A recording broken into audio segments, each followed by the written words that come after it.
Bueno, el día de hoy estamos viendo propiedades físicas.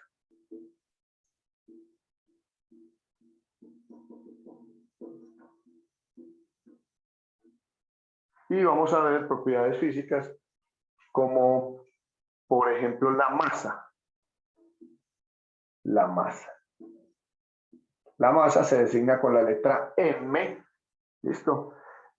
Para medir la masa se utiliza una balanza.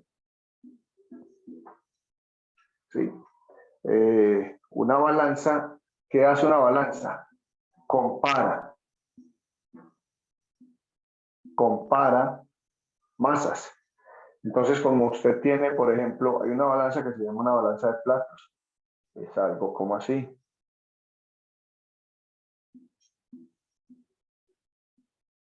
Tiene dos brazos y dos platos. Listo. Coloca usted una masa aquí que quiera medir y aquí empieza a colocar masas para hasta que se equilibre. Apenas se equilibre, usted dice, la masa de acá es igual a la masa de acá, ¿cierto? Y se mide la masa de acuerdo a los patrones que tengamos. Aquí debe ir un patrón, o en el otro lado, no importa cuál lo pone, y en el otro, la masa desconocida.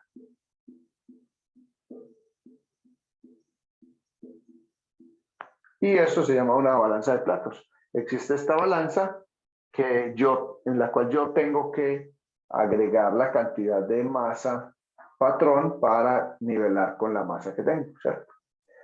Existen otras balanzas que son mucho más fáciles de utilizar. Una balancita que tiene un platico y aquí tiene una pantallita. Usted agrega lo que quieren medir aquí y aquí le aparece la masa, 3,0, ¿cierto? La balanza le dice a usted en qué está midiendo, entonces aquí debe ser gramos, entonces 3,0 gramos, más o menos así, ¿cierto? Eso se llama una balanza, mide la masa. La masa se designa con la letra M. Cuando yo digo masa, entonces masa digo 3 gramos, ¿cierto? Sin embargo, en el sistema internacional, yo debo decir la masa o dar la masa en kilogramos. Entonces esto lo tengo que convertir. ¿A qué? A kilogramos, ¿cierto? Bueno, pero enseguida les explico eso de convertir. Por ahora, yo la masa la debo dar en kilogramos, entonces 0,003 kilogramos. 3 gramos equivalen a 0,003 kilogramos. Así se debe dar la masa. Sin embargo, es posible que en algunos casos la demos así.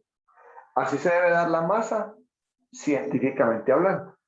Pero también tenemos que aprender a utilizar las otras unidades de medida. ¿Listo? La masa, a veces pensamos que la masa depende del tamaño del cuerpo, pero no es así. Puede haber cuerpos muy pequeños con masas muy grandes o cuerpos muy grandes con masas pequeñitas, ¿cierto? Eso depende de otra propiedad que se llama la densidad, el espacio que ocupa con respecto a la masa que tiene. ¿Listo? Bueno, la masa, yo puedo medir masas muy grandes, ¿cierto? Y utilizo unidades de medida grandes. Por ejemplo, puede haber una masa que sea 10 gigagramos, ¿cierto? Existen gigagramos. Cuando hablo de gigas, estoy hablando de 10 a la 9, perdón, 9, 10 a la 9. ¿Qué es 10 a la 9? Un 1 con 9 ceros después, o sea, 1000 millones. Cuando hablo de gigas, estoy hablando de 1000 millones. Entonces, gigagramos serán 1000 millones de gramos. ¿Listo? O puedo decir, o puedo hablar de una masa de 10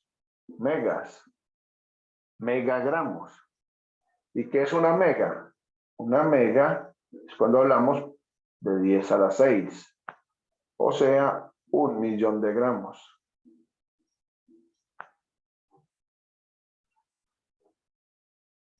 Bueno, existe el kilogramos, quiere decir 1000 gramos, o sea, cuando hablo de kilo, esto es mega, Cuando hablo de kilo, entonces estoy hablando de 1000, corresponde a 1000. Como la referencia mía son kilogramos, ¿cierto? Yo no, pero no estoy refiriendo estas gigas a kilogramos, sino a gramos, ¿cierto? Porque la unidad fundamental, que es kilogramos, pero ese kilogramos está relacionado directamente con gramos. Bueno, esto es masa. Hay masas también muy pequeñas. O sea, yo puedo medir una masa, por ejemplo, de un cabello. Y una masa puede ser, por ejemplo, 10 microgramos, ¿cierto? O una masa puede ser 10 miligramos. Un miligramo equivale a 10 a la menos 3 gramos, ¿cierto? Ya son 0,001 gramo. Esto es 10 a la menos 3. O microgramos. Un microgramo equivale a 10 a la menos 6 gramos. O sea, 0,00001 gramo. Observen lo pequeño que es comparado con el gramo. 0,0501 gramos. 10 a la menos 6.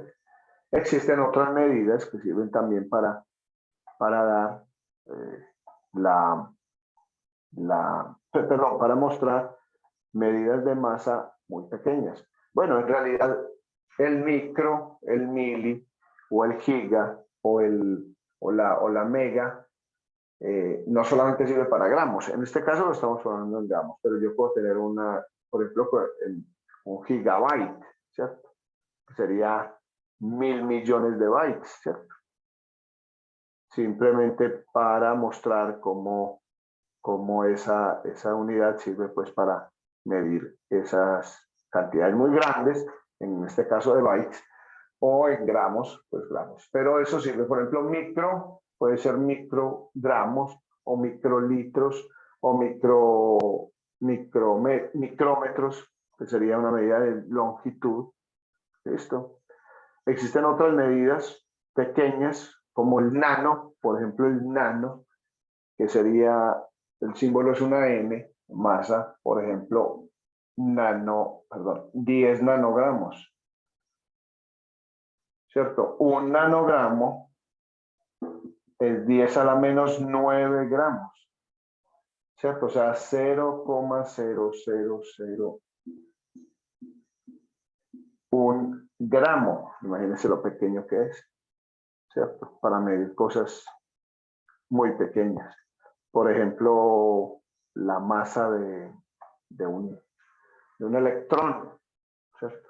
O la masa de una célula, podría ser en nanogramos o en microgramos, dependiendo de la célula, ¿cierto? Estas son unidades que sirven para medir cosas muy pequeñas, porque en gramos sería muy engorroso colocar todos esos ceros. Sin embargo, acuérdense que yo no debo medir en gramos ni en microgramos, sino en kilogramos, cuando voy a dar una medida científica. Bueno, esto era lo que tenía para hoy, un poquito sobre masa y sobre esta propiedad física que es tan importante y sobre unidades de medida. Espero que les haya gustado el video. Recuerden darle like en el dedito arriba y además para que se suscriban o lo compartan con sus amigos y ellos se puedan suscribir. Hasta luego.